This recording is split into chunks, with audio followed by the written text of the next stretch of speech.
Pagsapit ng gabi, sinabi ni Lance, pinakamatanda na kuya, pangalawang kuya, at Sarah, bukas ay ang mid-rank ng Masters Tournament, magkita-kita tayo bukas, umuwi at matulog ng maaga ngayon.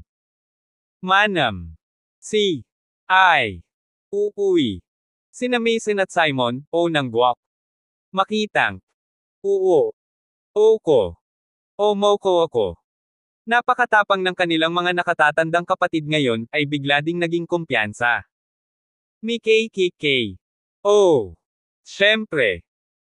O bukod sa kanilang tatlo, mayroon ding ilang orihinal na pinuno ng pirata na nasa gitnang yugto din ng angkan, ngunit si Lance ay walang tiwala sa mga taong iyon. Walang mga salita sa gabi. Kinabukasan, madaling araw din, si Lance at ang iba pa ay nagtungo sa Valley of Heroes. Ngayon ang ikalawang araw ng Liangho Conference, at sa kabila ng pagpunta doon ng madaling araw, pagdating nila sa Valley of Heroes, marami ng tao, dahil maraming tao ang hindi umalis buong gabi at natulog. Ang lugar upang kumuha ng kanilang mga lugar. Sinamahan ni Lance sina Sarah, Mason, Simon at iba pa sa pagpaparehistro. Pagkatapos ng pagpaparehistro, handa na silang simulan ang mid-stage tournament ngayon ng Sect Masters. Bandang alas 10 ng umaga, ang Demon Lord ay lumipad sa himpapawid, at siya ang namuno sa umaga, habang ang Martial Master ang namumuno sa hapon. Lahat, ang Liangho Assembly, ang Clan Master Midterm Martial Competition, ay magsisimula kaagad. Oh! Nagsaya ang buong arena, mas naging kapana-panabik sa mga sumunod na araw, at ang sigasig ngayon ay malinaw na mas maganda kaysa kahapon. Sinabi ng Demon Patriarch, mangyaring anyayahan ang lahat ng mga ninuno sa kalagitnaan ng yugto na lumalahok sa paligsahan na pumasok sa arena ng paligsahan. Sa lahat ng direksyon, palaging may mga mid-stage na Zhongxi powerhouse na lumilipad sa arena ng paligsahan. Sarah, tingnan mo? Nakuha pa ni Benny ang unang pwesto kahapon, sa iyong talento at lakas, itong unang pwesto ngayon, kung hindi mo kukunin, hindi talaga masasabi. Manam, Kuya Lance, I will. Pinakamatanda na kuya, pangalawang senior na kapatid, kayong dalawa ay hindi pa bata, pumunta na kayo sa Memory Stone para magsanay muli, at naunawaan ninyo ang asensya ng Endless Technique, itong ikalawa at ikatlong lugar, kung ito ay nahuhulog sa mga kamay ng ibang tao, hindi talaga ito masasabi. Ngumiti si Mason, huwag kang mag-alala, tiwala ako. Ako rin. Sabi ni Simon. Agad na lumipad ang ilang tao sa arena ng paligsahan.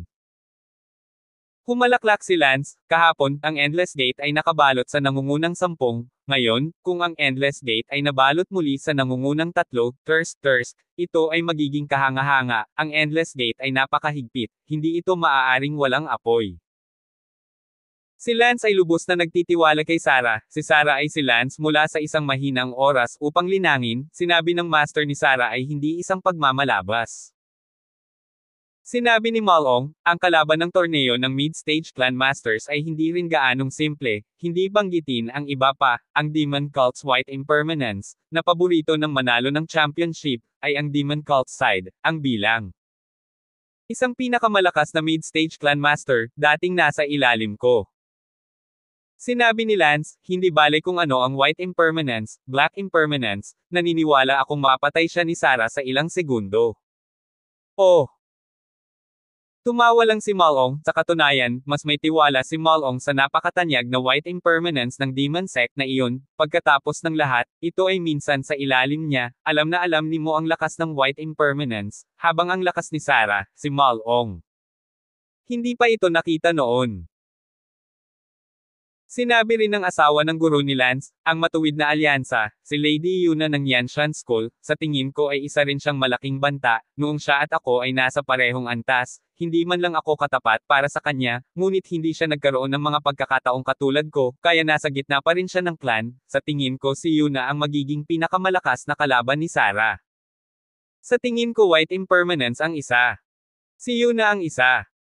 Huwag kang makipagtalo, naniniwala lang ako sa Sarah ko, tingnan natin kung paano kumilos si Sarah. Sabi ni Lance. Nagsimula na ang tournament. Ang Demon Lord ay sumigaw, lahat, ang sparring method ngayon ay, ang start to finish method, ano ang start to finish? ito ay nagsisimula sa unang lugar at pababa ng ranking, kaya, kapag nagsimula na tayo mamaya, ang unang ipuproduce ay ang una. Handa na ba ang lahat? Ready to go. Tumango ang lahat ng mga kalahok. Sinabi ng Demon Lord, kung gayon, magsisimula na tayong makipagkompetensya para sa unang pwesto, kayong lahat na kalahok na sa tingin ninyo ay may kakayahang makipagkompetensya para sa unang pwesto, mangyaring lumabas. Sa sumunod na segundo, dalawang tao ang lumabas sa lineup, ang Devil Cult's White Impermanence, at ang Positive Alliance's Lady Yuna. Mukhang hindi nagulat ang lahat ng audience, dahil alam ng lahat na silang dalawa ang pinakamalakas sa mid-rank ng Sect Master, at kilala sila para dito. Kilala sila para dito. Sinabi ng Demon Patriarch, White Impermanence, Yuna, ngayon kayong dalawa ay maglalaban para sa unang pwesto, at ang matatalo ay kailangang makipagkompetensya para sa pangalawang pwesto. Oo. Teka, andyan pa ako. Sa pagkakataong ito, biglang may nagsalita. Napatingin ang lahat sa taong iyon at nakitang hindi pamilyar ang mukha nito, base sa pananamit. Itong Endless Gate, si Sarah iyon. Nakatali lang si Sarah ng kanyang mga sintas ng sapatos, kaya nagdulot ito ng mabagal na hakbang palabas ng linya. Sinabi ni Sarah, sa tingin ko ay mayroon din akong mga kwalifikasyon upang makipagkompetensya para sa unang lugar. Sa tabi niya, si White Impermanence ay bumantong hininga sa pang-aalipusta, na si Yuna Lady ay tila labis ding hinamak si Sarah, isang walang gustong makipagkompetensya sa kanila sa gitna ng angkan, talagang walang utang na loob, silang dalawa ay nakilala sa mga ilog. At mga lawa, ang pinakamalakas na kinatawan ng dalawang paksayo ng Masumyun at Demon. Sinabi ng Devil Patriarch, mabuti, dahil sa palagay mo ay mayroon ka ring lakas upang makipagkompetensya para sa unang lugar, hayaan mong makipagkompetensya ang tatlo, gayunpaman, ipinapayo ko sa iyo na panatilihin ang iyong lakas kung wala kang sapat na lakas, kung sakaling ang kompetisyon para sa unang lugar ay hindi gumagana, at sobra-sobra mong ubusin ang iyong pisikal na lakas sa ibang pagkakataon, hindi mo na rin mapanatili ang pangalawa o pangatlong pwesto. Napabuntong hininga si Yuna, huwag kang magtagal, ngayong tatlo na tayong naglaban para sa unang pwesto, paano tayo lalaban? Sino ang unang kasama? Bago nagsalita ang Devil Lord, sinabi niya, hayaan mo silang dalawa na magsama at bugbugin ako. Ano? Nagulat ang mga tao, si Sarah ay mukhang isang napakagandang mahinang babae, ngunit ang totoo ay sabay-sabay niyang sinabi ang mga nakakabaliw na bagay. Sa sandaling ito, bahagyang ngumiti ang karamihan ng mga manunood, ito ay syempre si Lance na nagpadala ng mensahe kay Sarah, na hinihiling sa kanila na sumama. Nakaramdam ng pang-iinsulto si Blight at galit na sinabi, bata, huwag mo akong pilitin na pumatay.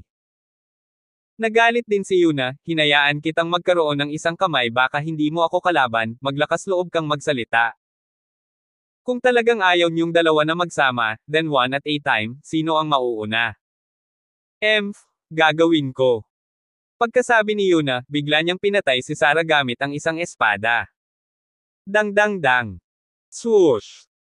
Sa ikatlong galaw, itinutok ng espada ni Sarah ang leeg ni Yuna at sinabing, Mistress Yuna, pasensya na, natalo ka. Natigilan ang lahat, nasaan ang magandang babaeng ito, napakalakas, na natalo si Yuna sa tatlong galaw. Tumingin si Sarah kay White Impermanence at sinabing, it's your turn. Ang White Impermanence ay nagmamadaling umakyat, at ang kanyang buong katawan ay naging palaso at binaril si Sarah, habang ang espada sa kanyang kamay ay sumasayaw na hindi tinatabla ng hangin. Ang katawan ni Sarah ay kumikislap, at sa susunod na segundo, ay lumitaw sa ibabaw ng ulo ni White Impermanence, ngunit sa kasamaang palad, ang White Impermanence ay labis na kinabahan dahil sa kabiguan ni Yuna ngayon, kaya't nakatuon lamang siya sa paggamit ng kanyang espada ng lubusan, ngunit hindi nansin ang mga galaw ng kaaway, na hindi, at agad na hinayaan si Sarah na samantalahin ang pagkakataon. Bang! Ang White Impermanence ay tinapakan ni Sarah sa putik, kumakain ng isang subo ng putik, at natalo ni Sarah ang White Impermanence sa isang galaw. Wow shit! No way, panaginip ba ito? Ang buong audience ay nabigla sa poster ni Sarah at tumingin kay Sarah na puno ng pagsamba. Walang pakialam na ngumiti si Lance, talagang hindi siya binaygo ni Sarah, at matagumpay na nakuha ang unang pwesto. Ang susunod na hakbang ay nasa kuya at second senior brother para makuha ang pangalawa at pangatlong pwesto. 1242.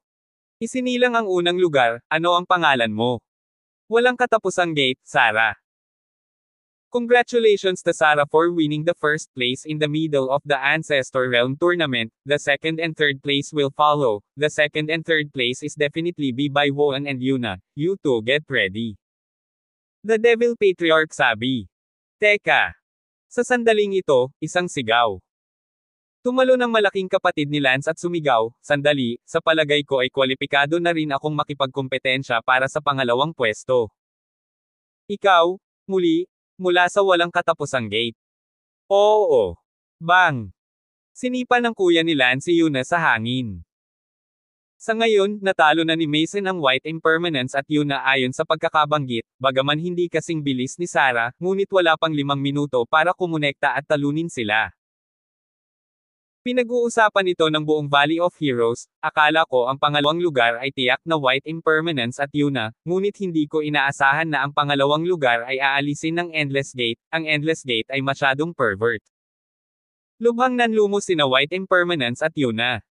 Susunod, ang pangatlong lugar, nanumpa silang makukuha, tiyak. Susunod, magkakaroon ng kompetisyon para sa pangatlong pwesto, at sa tingin ko sa pagkakataong ito ay palaging sina Blythe at Yuna. Sabi ng Demon Lord, kung ang dalawa sa kanila ay hindi makakuha ng pangatlo sa pagkakataong ito, kung gayon hindi talaga ito makatuwiran. Sige, White Impermanence, Yuna, kung sino sa inyong dalawa ang maaaring maging pangatlo ay depende sa inyong lakas, magsimula na tayo. Si White Impermanence at Yuna ay malapit ng makipag-ugnayan, nang isa pang sigaw ang lumabas, teka. Napunta ang mga mata ng lahat upang makita na isa itong Endless Gate na tao, ang pangalawang senior na kapatid ni Lance na si Simon. Teka, ako si Simon ng Endless Gate, at gusto kong makipagkompetensya para sa ikatlong pwesto. Ah! Si Blythe ay nilaslas ng palso ni Simon at lumabas ang espada mula sa kanyang kamay. Sa ngayon, natalo na ni Simon sina Yuna at White Impermanence, na tumagal ng wala pang 8 minuto sa kabuuan. Ang ikatlong pwesto ay kinuha muli ng Endless Gate, at ang buong Valley of Heroes ay hindi alam kung ano ang sasabihin. Kahapon, nakuha ng Endless Gate ang nangungunang 10, at ngayon, ang Endless Gate ay nakakuha ng nangungunang 3, itong Liangho Conference, ay ang Endless Gate ang organizer, kumusta silang lahat na pumila laban sa Endless Gate. Ibinabalita ko na ang nanalo sa ikatlong pwesto ay, Endless Gate, Simon. Walang magawa ang Demon Lord. Sa tournament pagkatapos noon, bagamat may iilan pang Endless Doors, lahat sila ay napakababa ng lakas at inilagay sa ilalim ng listahan. Ang paligsahan sa susunod na araw ay natapos sa isang putok sa gabi. Okal. Bumalik pa rin si Lance at ang iba pa sa mobile inn ng gabing iyon, ipinagdiriwang pa rin ang mga tagumpay ngayon hanggang hating gabi. Bukas ay ang ikatlong araw ng Liangho Assembly, at ang paligsahan ay nasa kalagitnaan na. Ang mga pangunahing kalahok sa torneo bukas sa Endless Gate ay ang asawa ni Lance, si Fiona, at ang ilang mga pirata na disipulo ni Lance. Gayunpaman, ang ilang mga pirata na disipulo ay hindi dapat maging mapagkompetensya, at ang pangunahing isa bukas ay si Fiona. Sinabi ni Sina, bukas ay ang huling yugto ng tournament ng Clansmen, at ang pinakamalakas sa demonic side ay ang Demon Master, habang ang pinakamalakas sa kanang bahagi ay ang Martial Master Yulin. Tumango si Fiona, ang Demon Sect Master at ang Martial Forest Alliance Master, na responsable sa pag-host ng event sa loob ng ilang araw, bukas sa wakas ay oras na para sa kanila na personal na pumunta sa field. Dahil ang Demon Sect Master at ang Martial Forest Alliance Master ay parehong nahalal batay sa pinakamalakas na late-stage clansmen sa martial arts, kaya ang una at pangalawang pwesto bukas ay sa pagitan nilang dalawa, kung walang partisipasyon mula sa Little Sister. Isang gabing walang salita. Kinabukasan, madaling araw din, pumunta sila sa Valley of Heroes Tournament Arena at saka pumunta para magparehistro. Ngayon, ang bilang ng mga taong kalahok sa late stage na Zhangxi Tournament ay halatang hindi kasing dami ng kahapon, dahil sa buong Liangho Lake, walang masyadong tao ang makakarating sa late stage na Zhangxi, at ang ilan ay nag-isip na sila ay malakas ay hindi rin lumahok. Sa kalagitnaan ng hangin, ang Demon Patriarch ay tumawa, lahat, ngayon ay sa wakas ang pagkakataon ko na gawin ito sa aking sarili, hahaha, ang mga patakaran ng paligsahan ngayon ay kapareho ng kahapon. Pagkasabi noon, tumingin ang Demon Lord sa kaalyado ng mga Righteous Alliance at sinabing, Yulin, halika na, oras na para madumihan natin ang ating mga kamay, kung sino ang manalo sa ating dalawa ay mauuna. Hahaha, mabuti. Tumawa ang leader ng Martial Alliance at lumipad sa ere. Habang iniisip nilang dalawa na ang unang pwesto ng Late Clan Master ay nalikha sa kanila, sumigaw si Lance, sandali lang, may isa pang taong makikipagkompetensya para sa unang pwesto ng Late Clan Master, ikaw ay, hindi ko akalain na kayong dalawa ang pinakamalakas na pag-iral ng Late Clan Master, hindi ba? Napatingin ang lahat kay Lance. Sinabi ng Devil Patriarch, Wind Lightning, huwag mong sabihin sa akin na may isang taong mula sa iyong Endless Gate ay nakikipagkompetensya din para sa unang pwesto. Haha, huwag tayong magsinungaling, insider ko yan, si Fiona, sa tingin ko siguradong makakauna siya. Fiona, lumabas ka at bigyan mo sila ng kaunting kulay, huwag mong mawala ang mukha ng Endless Gate natin. Oh! Walang salita si Fiona at lumipad palabas. Ang Demon Lord at ang Martial Lord ay parehong mukhang nanlumo habang nakatingin kay Fiona na lumipad palabas. Iniangat ni Fiona ang kanyang mga kamay, pakituro, kayong dalawa, sino ang mauuna? Nagkatinginan ng Devil Lord at ang Martial Lord, at sinabi ng Martial Lord, gagawin ko. Pagkatapos sabihin iyon, si Yulin ay pumatay gamit ang kanyang espada, si Yulin ay labis na nalungkot kay Lance, kaya ang asawa ni Lance ay nalungkot din at naging napakasama nang siya ay humampas. Sa kasamaang palad, sa isang kumag, sa isang galaw lang, nabali ang espada ni Yulin. Shoo! Ang espada ni Fiona ay nasa leeg ni Yulin. Ah! Tiningnan ni Yulin ang putol na espada sa kanyang kamay at tulala na tumingin kay Fiona. Inalis ni Fiona ang espada at sinabing, Allied Master, pasensya na po, obligado po ako. Ikaw, kumusta ang lakas mo? Hindi makapaniwala ang Martial Alliance Master. Napangiti si Fiona, dahil, asawa ako ng Wind Lightning. Tumingin si Fiona sa Demon Lord at sinabing, Patriarch, oras na natin. Agad na sumugod ang Demon Patriarch. Swoosh! Gamit lamang ang dalawang espada, inilagay ito ni Fiona sa leeg ng Devil Patriarch, kung ito ay isang life and death match, pinutol na ni Fiona ang kanyang leeg. Maputi ang mukha ng Devil Patriarch, napakalakas ng asawa ni Wind Lightning. Ang lahat ng mga nanunood sa eksena ay nasa isang hindi kapani-pani walang estado, walang alinlangan, ang yumaong Sect Master Realm, ang unang lugar ay walang iba kundi ang asawa ni Wind Lightning. Maraming tao ang may bakas ng paninibugho sa loob nila, paanong ang Wind Lightning Cloud ay makakapag-asawa ng napakaganda at makapangyarihang asawa, hindi patas ang langit. Itinabi ni Fiona ang kanyang espada at ngumiti, papayag ako. Pagkatapos sabihin iyon, lumipad pababa si Fiona, at pagkaraan lamang ng ilang minuto, sigurado na siya sa unang lugar. Ang Devil Patriarch ay natigilan sandali at inihayag sa publiko, unang lugar, Fiona. Nang matapos ang Devil Patriarch, nagtanong siya, second place competition, dapat walang sinuman mula sa Endless Gate, tama ba?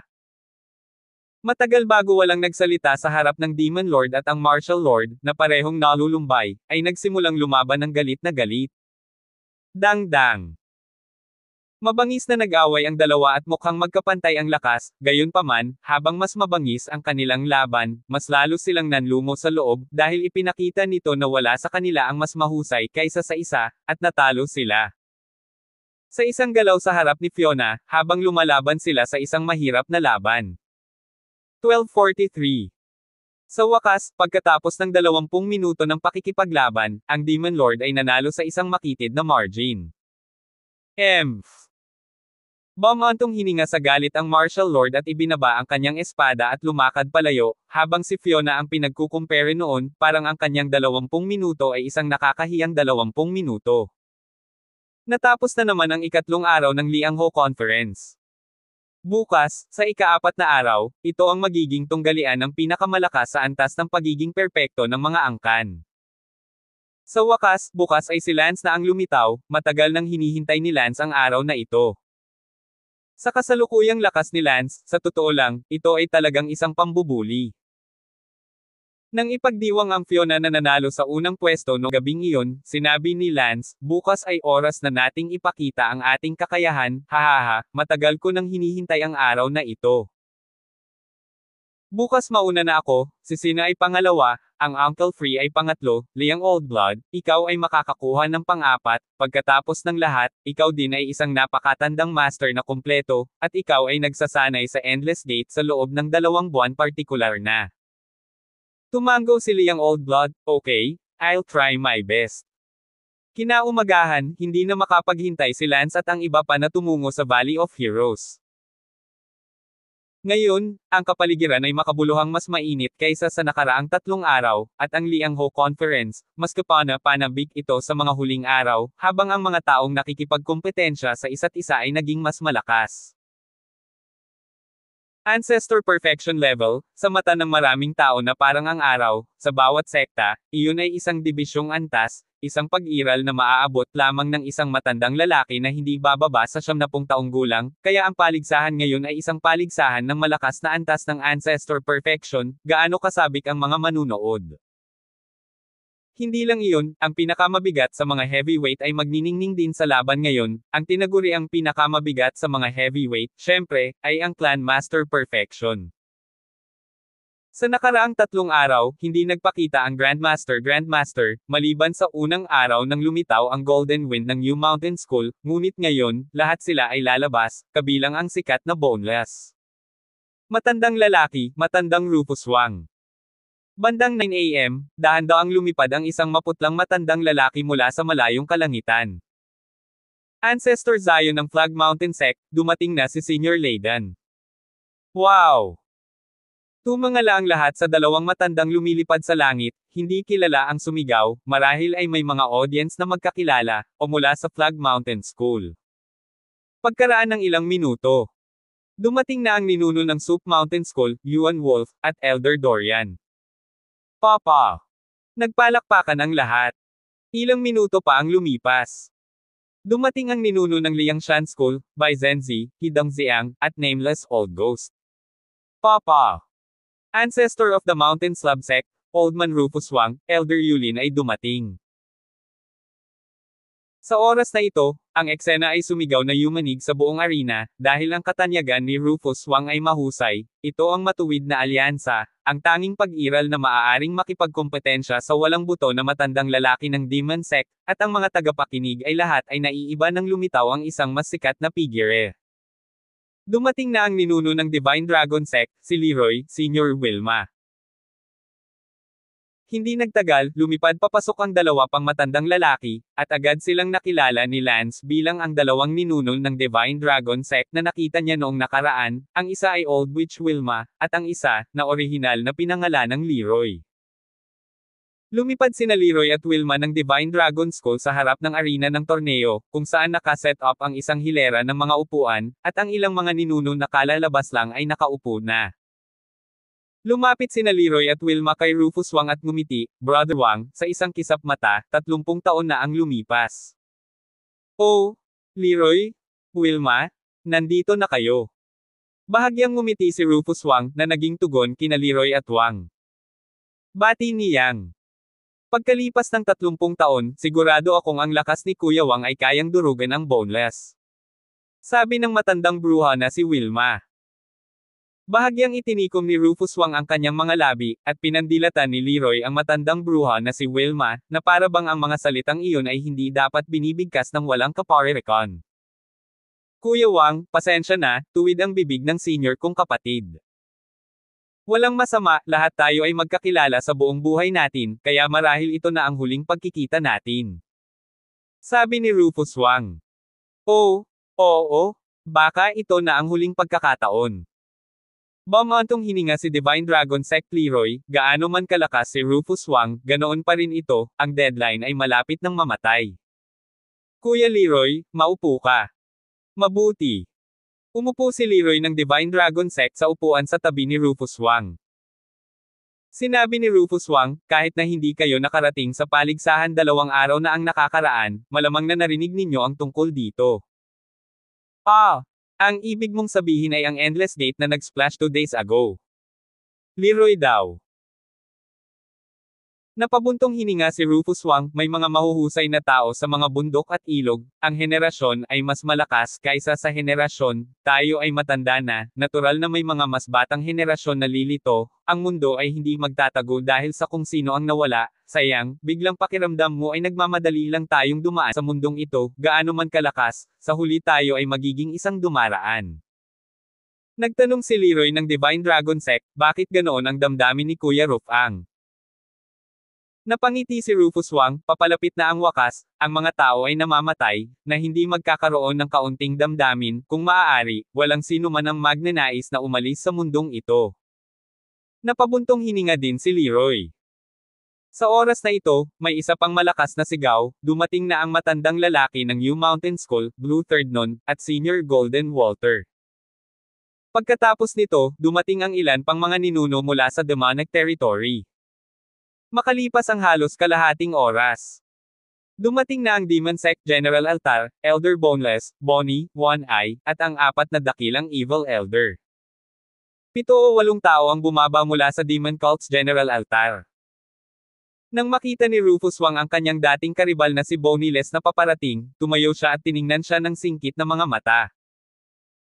Tumingin ang matandang si Boneless kay Rufus Wang at ngumiti, Rufus Wang, 30 taon na rin mula noong huli tayong nagkita, sa pagkakataong ito, sana ay bumuti ang iyong lakas, huwag mo akong pababayaan.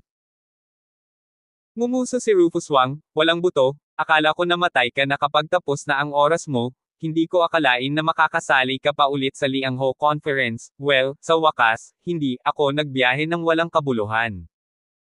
Hahaha, Rufus Wang, 30 years ago natalo ka sa akin, sana bukas, matalo mo ako minsan.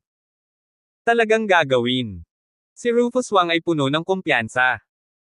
Sa loob ng 1 oras pagkatapos, mayroong patuloy na malalakas na tao sa antas ng Ancestor Great Perfection na lumilitaw. Kahit na hindi ko alam kung lahat sila ay dumating, ngunit sa pagtingin sa bilang ng mga tao, halos ganito karami sa buong Liang Ho. Tiyak na namatay. Maraming tao ang bumantong hininga sa loob, kapag ang susunod na Liang Ho Conference, walang buto na matandang lalaki, Rufus Wang at iba pa, ay tiyak na hindi nalilito. Ang Demon Cult Master ay lumipad sa himpapawid, at ngayong umaga ay siya pa rin ang namumuno sa paligsahan, dahil napakaraming Grandmaster na ninuno ang nakaupo sa eksena, kaya ang Demon Cult Master ay nanginginig din sa takot. Kahit na si Lance ay nadama na hindi siya nang ahas na maging masyadong mayabang, bagaman si Lance ay nagtataglay ng kapangyarihan upang labanan ang Ancestor Grand Perfection, ngunit ang mga Ancestor Grand Perfection lamang ang hindi masyadong malakas, tulad nina Rufus Wang at Bonnie Oldman. Sa antas na ito, kung si Lance ay mayabang sa harap nila, ito ay talagang isang gawa ng paghahanap ng kamatayan. Sa makatuwid, si Lance ay mananatiling mababa ang profile. 1244. Sumigaw ang Demon Patriarch, lahat, ngayon ang araw ng paligsahan para sa mga nakatatanda sa antas ng Clan Master Perfection, mangyaring tanggapin ang lahat ng mga nakatatanda sa antas ng Clan Master Perfection sa arena ng torneo. Papa! Pinangunahan ng Demon Patriarch ang palakpakan, pagkatapos ng lahat, siya ay isang huli na ninuno, ang antas ng pagiging perpekto ay pag-aari ng kanyang mga nauna, at mayroon talagang maraming mahusay na antas ng pagiging perpekto na nakaupo, hindi siya nang ahas na maging bastos. Lance at Sina, pati na rin sina Malong, Liang Lao Dugo, 4 na tao magkasama upang lumipad sa tournament. Pagkapasok nila sa arena, naramdaman ni Lance ang isang makamandag na titig, agad na tumingin si Lance, at ang taong nakatingin sa kanya sa sandaling ito ay ang Old Witch ng Divine Dragon Sect na si Wilma. Nang makita ng matandang bruha na si Wilma si Lance, nanlamig ang kanyang tingin, ang titig na iyon ay tila may malalim na kahulugan, isang nagbabantang kahulugan dito. Si Lance ay nagmura sa loob, damn it, Old Witch, ang kamay na nasaksak ko noong nakaraan, mas maganda ba ito kaagad? Naglakas loob pa rin na tumingin sa akin ng ganoong hitsura, naghahanap ng kamatayan. Sa kasamaang palad, hindi alam ng matandang mangkukulam na ang taong tumusok sa kanyang palad noong nakaraan ay si Lance. Magalang na sinabi ng Demon Lord, mga kasek, Master Perfection Seniors, ngayon, ako ang mag-host ng tournament para sa inyo, kung may mali, sana ay tiisin ninyo ako. Sinabi ng isa sa Ancestral Perfection, sige, putulin muna, sabihin mo sa akin, ano ang paraan ng paligsahan. Bumalik sa seniors, ang tournament sa Master Perfection level ay gumagamit ng elimination method, ang top 50, top 30, top 20, at top 10 ayon sa pagkakabanggit, at pagkatapos ay ang top 5 at top 3 ang pagpapasya. Ano sa palagay ninyo mga senior? Nadama ni Lance na ito ay masyadong nakakapagod, hindi magandang magsimulan ng direkta mula sa unang lugar, ngunit ang iba ay tumango ng kanilang mga ulo. Bakit hindi na lang gamitin ang simula to finish method kahapon, sabi ni Lance. Simula sa unang lugar at paghahambing pababa, sino mang mag-aakalang may kakayahan silang kumuha ng isang tiyak na ranggo ay lalabas upang makipagkompetensya para sa isang tiyak na ranggo. Sinabi ng Demon Lord, balik sa Senior Wind Lightning, ang pamamaraang ito ay nakakaubos ng oras at nakapagtuturo, ang mga unang lugar ay maayos, walang gaanong tao ang nakikipagkompetensya, ngunit pagdating sa likod, halimbawa, pagdating sa ika-20 pwesto, kadalasan mayroong isang dosina o higit pang mga taong nakikipagkompetensya, kaya ang isang solong ranggo ay mangangailangan ng isang dosina o higit pang mga labanan, na lubhang pisikal na hinihingi para sa sinuman, at haantong din sa hindi patas. Magsasalita pa sana si Lance nang bumantong hininga ang isang kalbong matandang lalaki sa tabi niya, Wind Lightning, hindi mo paterno ang magdaldaw tungkol sa kung anong paraan ng martial arts ang ginagamit, kung gusto mong lumahok, sumali ka, kung ayaw mo. Tapos mawala ka. Tumingin si Lance sa kalbong matandang lalaki at nagtanong, ano ang pangalan mo? Ako man lang ang pinuno ng isang nagtatag na sekta, naglakas loob kang huwag igalang ako. Ako pupu. Nagbubukas pa ng isang sekta, ito ay humihila lamang sa isang grupo ng mga pirata, ang henerasyon na nagbebenta ng katanyagan at reputasyon. Wala akong pakialam na makilala ang pangkalahatang publiko.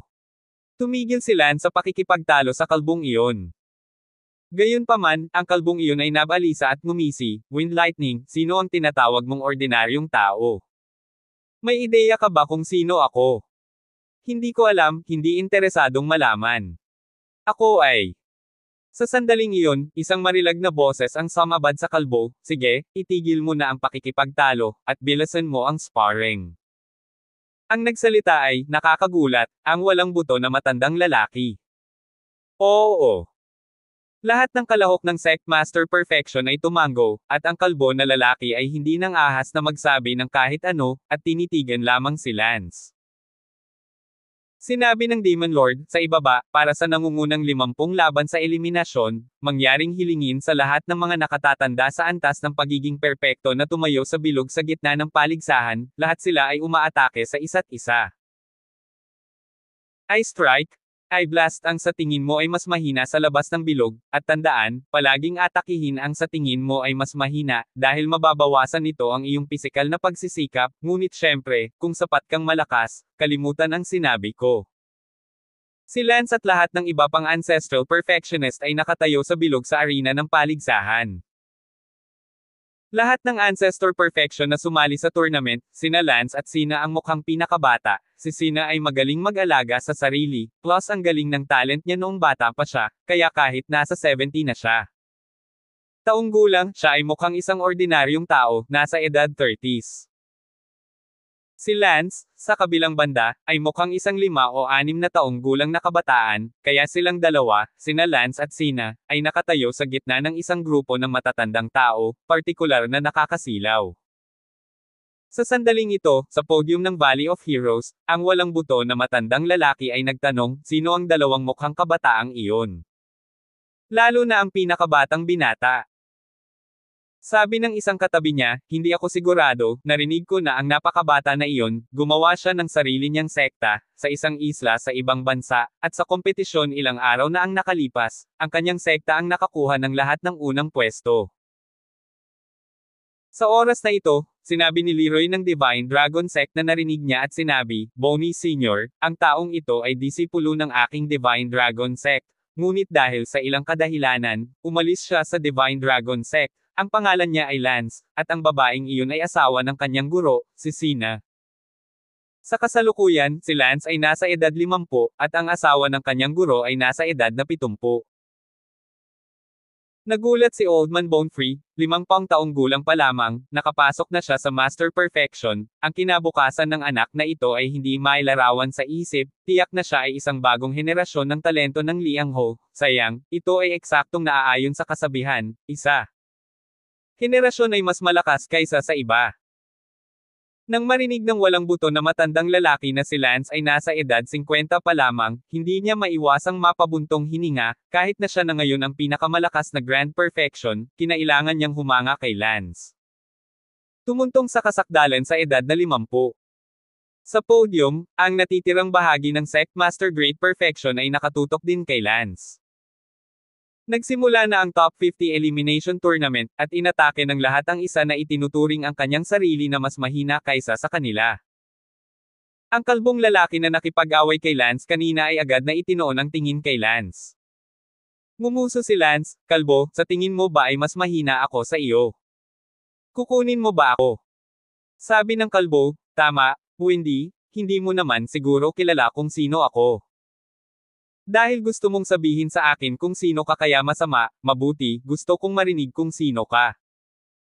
Ngumuso ang kalbo, "Wind Lightning, kapag nalaman mo kung sino ako, siguradong pagsisisihan mo."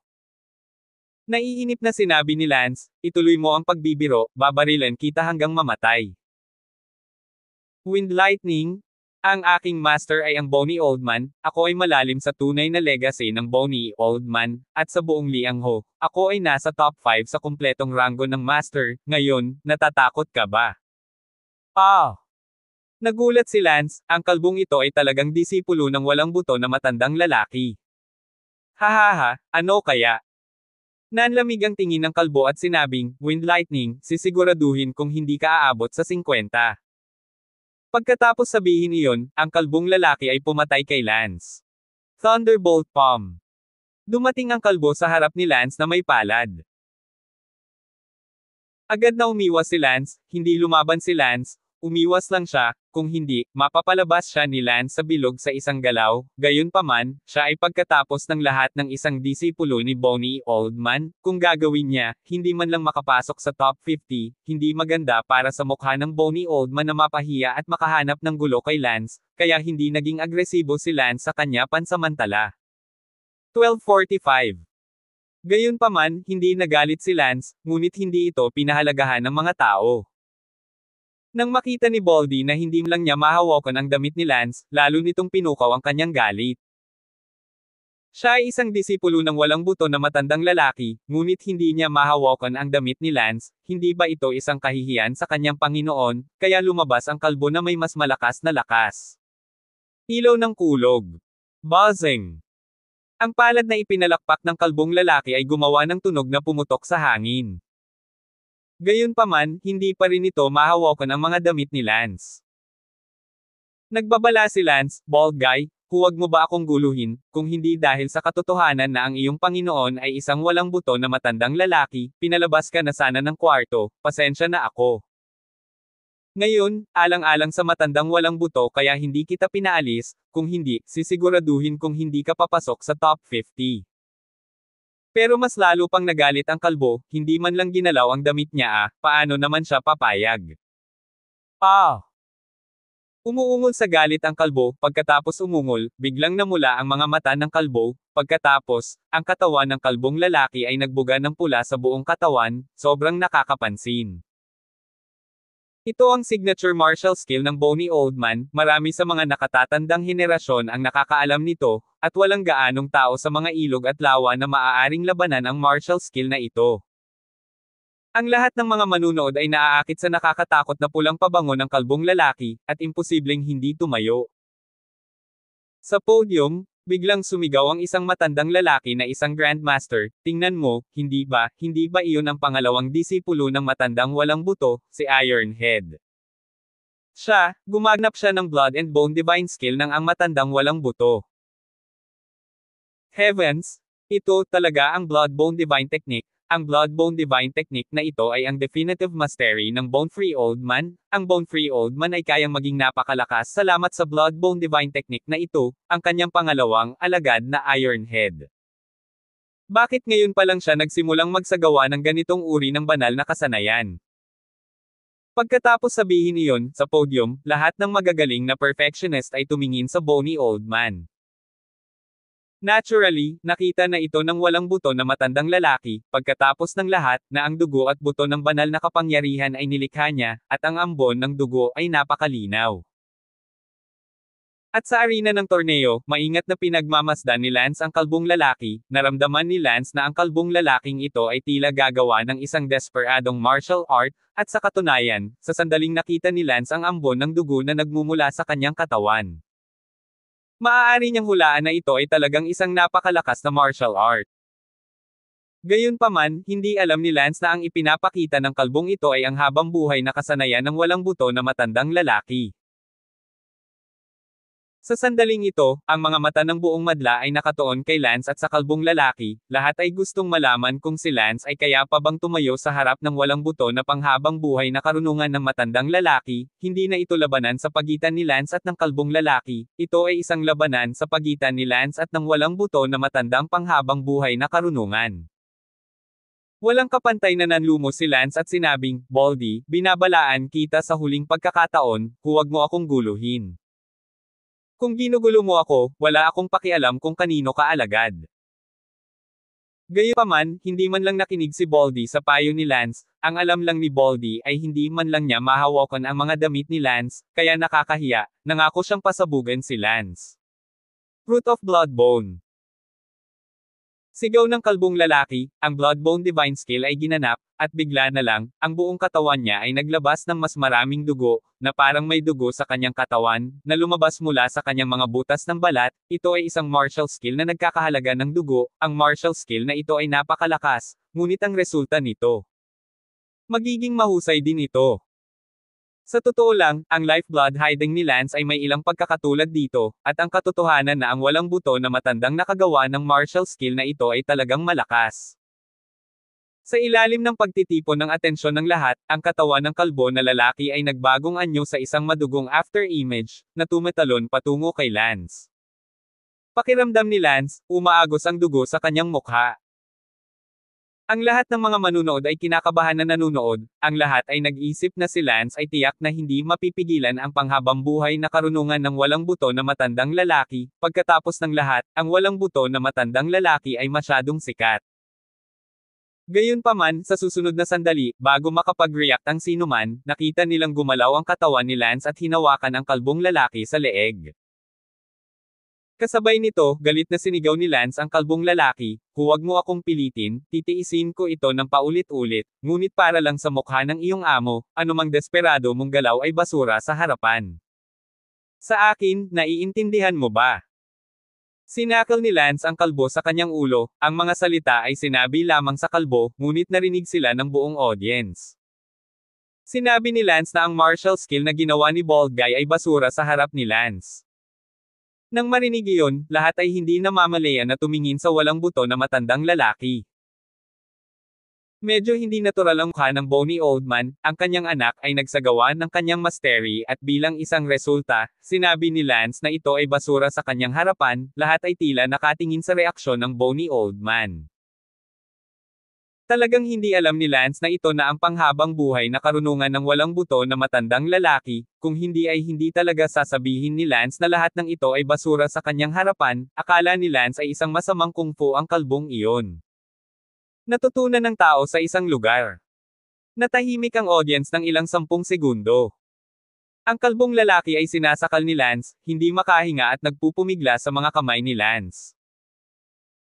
Gustong-gusto ni Lance na itapon ang kalbo sa bilog, ngunit naisip, ito ay isang bagay na lamang ng pagbibigay sa kanya ng isa pang pagkakataon, kung makikipag-usap muli siya kay Lance, si Lance ay talagang bastos. Kaya, hinampos ni Lance ang kalbong lalaki sa lupa at sinabing, "Pagtitiisin kita muli, kung sasalakayin mo ako muli, talagang itatapon kita sa labas ng bilog, ha?"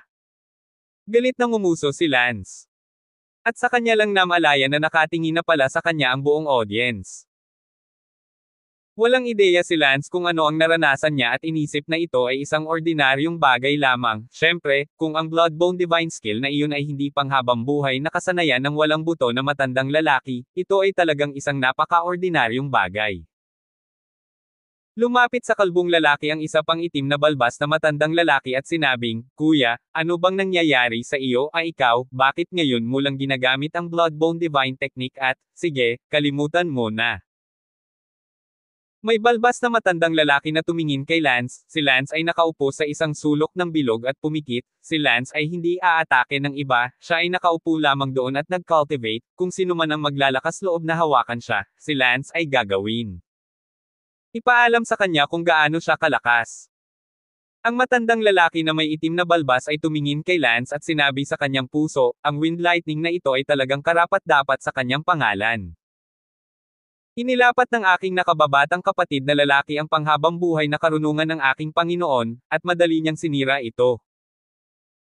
Kahit na sinong makasira nito, kahit na natalo ang aking nakababatang kapatid na si Ironhead, ngunit ang aking nakababatang kapatid na lalaki ay naunawaan lamang ng kaunti sa Bloodbone Divine Skill. Natapos magsalita ang itim na balbas na matandang lalaki at umatake sa iba.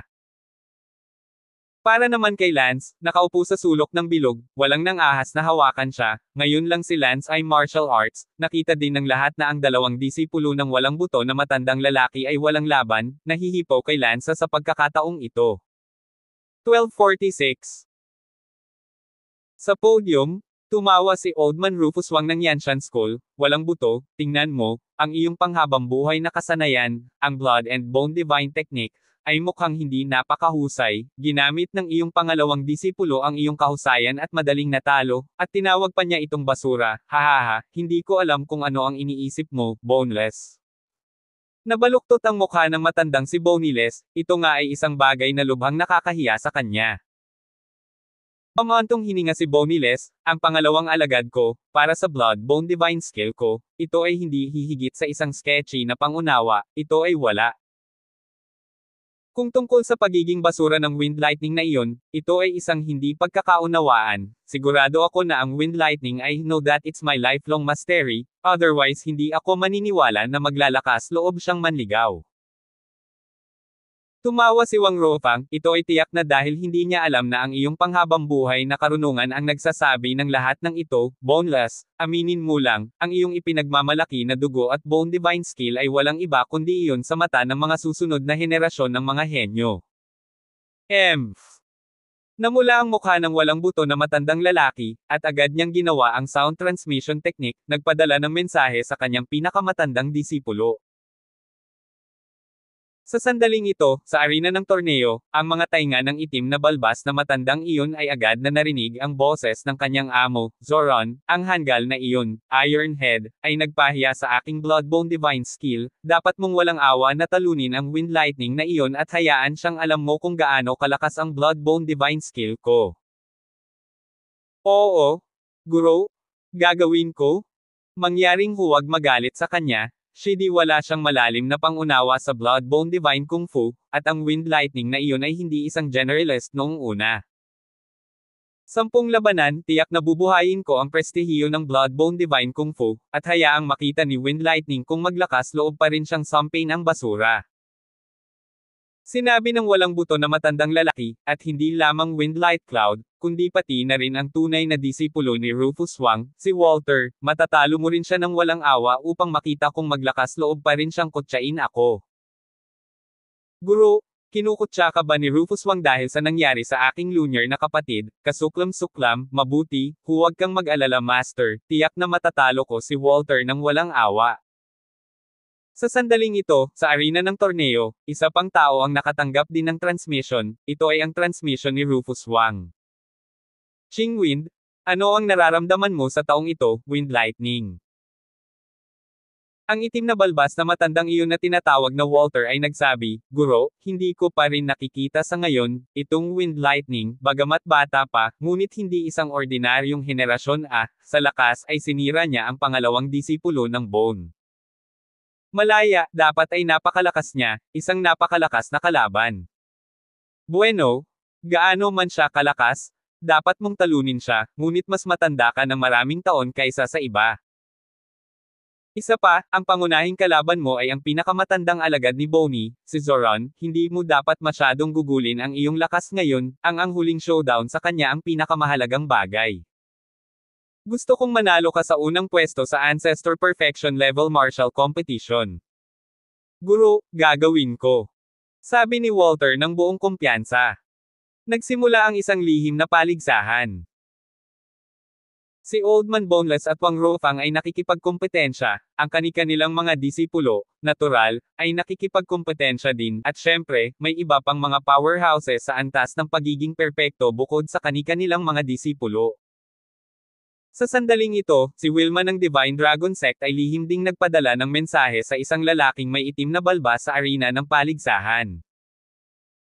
Son Miao, ang hamak na wind lightning na iyan, dapat turuan siya ng leksyon, itong anak ng asong ito, sa huling pagkakataon, kung hindi dahil sa paghadlang sa kanya ng Tio Leroy mo, nilinis ko na sana ang mga gate. Matandang lola sinabi ni Wilma sa isang voice message. Ang itim na balbas na lalaking iyon ay nagsabi, Guro, huwag kang mag-alala, tiyak na gagawin ito ng disipulo, anuman ang mangyari, ang wind lightning ay tumuntong lamang sa pagiging perpekto ng ilang taon, hindi ako naniniwala na siya ay maaaring maging makapangyarihan hanggang sa langit. Ako huwag kang maniwala na maaabot niya ang langit kahit papaano, nasa genius list siya ng Righteous Alliance noon. Ang nangungunang tatlong karakter ay ngayon din ang Divine Dragon Sect, ang pinakamalakas na Sect Master Perfection. Sinabi ng matandang mangkukulam na si Wilma, mabuti iyan, bilang karagdagan sa wind lightning, ang hamak ng dibisyon, ang asong iyon na tinatawag na Sina, ay naglinis din ng lahat, ang aso at babaeng ito, ang aking amo ay labis na naghinala na sila ay nakakuha na. Magkasama. Mabuti. Pagkatapos sabihin iyon, ang disipulo ni Old Witch Wilma, ay tumingin kay Wind Lightning, na nakaupo sa sulok, at pagkatapos ay ngumuso, kahit na walang kasalukuyang umaatake sa Wind Lightning, hindi ito nangangahulugan na walang nang-ahas, hindi pa oras. Makalipas ang halos isang oras, natapos na ang top 50 elimination round. Nang eksaktong 50 tao ang natitira sa bilog, sumigaw ang Demon Lord, stop. Huminto ang lahat, ibig sabihin ay ipinanganak ang top 50, at ang mga taong natitira pa sa bilog ay ang top 50. Ngumiti ang Demon Lord, congratulations sa 50 complete seniors, nakapasok na kayo sa top 50, for the sake of fairness, magpapahinga kayo ng isang oras bago muling maglalaban ang top 30. Syempre, sa oras na nagpapahinga kayo, ang mga hindi pa nakapasok sa top 50 ngayon ay magpapatuloy sa preliminary rank ang pagkatapos ng 50. Lumabas si Lance sa bilog, para kay Lance, walang konsumo ngayon lang. Sina Malong, Sina, at Liang Old Blood ay lumakad papunta kay Lance at sabay na pumunta sa resting place. Ang mga tao mula sa Endless Gate ay nagbibigay sa kanila ng tubig. Sabi ni Lance, Sina, Uncle Free, Old Blood Liang, kumusta na kayo? Sabi ni Master, okay lang ako, ngayon pa lang nagsisimula, wala akong nararamdamang konsumo. Ako rin. Sabi ni Mo. Tumango rin si Liang Old Blood, pagkatapos ay nagtanong, Wind Lightning, ang kalbong iyon na ngayon lang, siya ay disipulo ng Bony Old Man. Parang may gustong ipaalala si Liang Old Blood kay Lance. Sinabi ni Lance, alam kong disipulo siya ng walang buto na matandang lalaki, kaya paulit-ulit ko siyang tiniis, kung hindi ay pinalayas ko na lang siya noong una, saan ko pa siya bibigyan ng pagkakataon na cast any evil spells on me. It's hilarious, lost that kind of evil spell of his is too low level in front of me. Tumingin si Liang Loudblood kay Lance na may pagtataka, at sinabi sa kanyang puso, hindi ba alam ng Wind Lightning na ito panghabang buhay na kapangyarihan ng walang buto na matandang lalaki? O alam at sinasabi niya iyon? Wind Lightning, sa tingin mo ba ay mababang antas ang masamang spell na ginawa ni Dry Baldy? Takang tanong ni Liang Loudblood. Ngumuso si Lance, bagaman ang anumang martial art ay may mga merito nito, ngunit sa kasamaang palad, sa aking paningin, sa mata ni Wind Lightning, ito ay isang masamang pamamaraan lamang mula sa gilid. Okay. Pinunasan ni Liang Old Blood ang kanyang pawis at gustong ipaalala kay Lance na ito ang habang-buhay na karunungan ng walang buto na matandang lalaki, ngunit, kung iisipin, walang sinabi ni Malong o Sina, kaya hindi niya huwag ka nang magsalita pa. At nagsalubong ang mga kilay ni Mulans, sa katunayan, ngayon lang nakipag-away si Malong Lance sa ibang tao, at hindi man lang pinansin ang pakikipaglaban ni Lance sa kalbong lalaki, at hindi alam kung ano ang ibinato ng kalbong lalaki, dahil mayroong isang medyo malakas na Clan Master Perfection ngayon lang, sinusubukang paalisan si Malong Lance. Ang taong iyon ay mula sa matuwid na alyansa, at minsan ay nagkaroon ng sama ng loob kay Mulans, at bilang resulta, nakipag-away sa kanya si Malong Lance sa mahabang panahon, at hindi wag mo nang pansinin ang ibang tao. Ganoon din sa asawa ng guro ni Lance, na hindi ito nakita, tanging si Old Blood Liang lamang ang nakakita sa pakikipaglaban ni Lance sa kalbong lalaki. Si Lance at ang iba pang 50 na nakapasok sa top 50 ay nagsimulang magpahinga ng isang oras, habang ang mga hindi nakapasok sa top 50 ay nagpatuloy sa pagsisimula ng magaspang na labanan sa rangkang na sumunod. 12:47. Matapos magpahinga ng isang oras, nagpatuloy ang top 50 sa pagpasok sa tournament arena.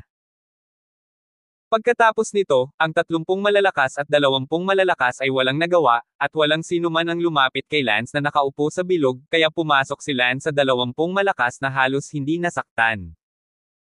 Pagkatapos ng top 20, nagkaroon ng isa pang oras na pahinga, at ang labanan ng top 10 ang susunod. Ang laban sa nangungunang 10, magsimula. Sa pamamagitan ng isang utos, nagsimula ang laban ng nangungunang 10, 20 tao ang tumayo sa bilog, bawat tao ay naghahanap ng kanilang kalaban ng paisa-isa, hanggat muli silang pumasok sa bilog sa loob ng kalahating oras, hindi sila itinuturing na lumabas, kaya bawat tao nagkaroon ng maraming pagkakataon. Bang! Sinampal ni Lance ang taong nanggalit sa kanya. Ang taong iyon na pinalayas ni Lance ay tumakbo pabalik sa bilog, iniiwasan si Lance at nakipagpunyagi sa iba. Hindi nagtagal, ipinanganak din ang nangungunang 10. Ang Demon Cult Master ay sumigaw, sa ibaba, ipinapahayag ko ang sumusunod na 10 senior, na nakapasok sa nangungunang 10. Sila ay sina Walter, Zoran, Sun Miao, Bai Yanwind, Wind Lightning, Sina, Mufri, Liang Lao Blood, Liang Luhua, Lan Kai Po, binabati kita sa 10 nakatatanda sa itaas. Mangyaring magpahinga ng kalahating oras, pagkatapos ay opisyal na magsisimula ang labanan ng nangungunang 5, ang labanan ng nangungunang 5 ay ibabatay sa isang lottery. Si Lance at ang iba ay pansamantalang nagretiro para magpahinga. Lumapit si Walter kay Rufus Wang. Guro. Qingwind, ipahinga ang iyong isip. Oo, guro. Sa iyong martial arts skills, dapat wala kang problemang talunin ang alagad ni Boneless, si Zoran. Master, gagawin ko ang lahat. Sige, magpahinga ka na. Sa sandaling ito, si Boneless ay nagbibigay din ng mga tagubilin sa kanyang disipulo. Zoran, sa lakas ng Wind Lightning, tiyak na makakasama siya sa top 10, kaya huwag mong bigo ng aking Panginoon. Ayoko. Isa pa, si Wilma ng Divine Dragon School ay nagtuturo din sa kanyang disipulo, si Sun Miao, si Leroy ay bumantong hininga, wala na siyang ipinapayo. Hindi nagtagal, lumipas ang kalahating oras ng pahinga. Si Lance at 10 iba pa ay pumasok sa tournament arena. Mahal na mga nakatatanda, mangyaring gumuhit ng mga straw, ang pangalan ng bawat tao sa karatula ay tumutugma sa isang numero, ang dalawang gumuhit ng parehong numero ay magkakaroon ng tunggalian, ang natalo, lumabas, ang nanalo ay magiging nangungunang 5. Si Zoran ang unang umakyat at gumuhit ng isang numero, ang numero ay 2. Umakyat din si Lance at gumuhit ng numero, at ang numerong iginuhit ni Lance ay 5. Maya-maya, natapos na ang lahat sa pagguhit. Ang Devil Bishop ay nagtanong, itaas ang iyong kamay na gumuhit ng numero 1. Itinaas ng Liquidator ang kanyang kamay, at kasabay nito, itinaas din ni Old Blood Liang ang kanyang kamay. Liquidator, Liang Old Blood, may duel kayong dalawa.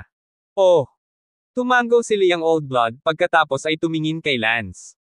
Sinabi ni Lance, Old Blood, halika, gamitin mo ang iyong lakas sa mabuti. Manam.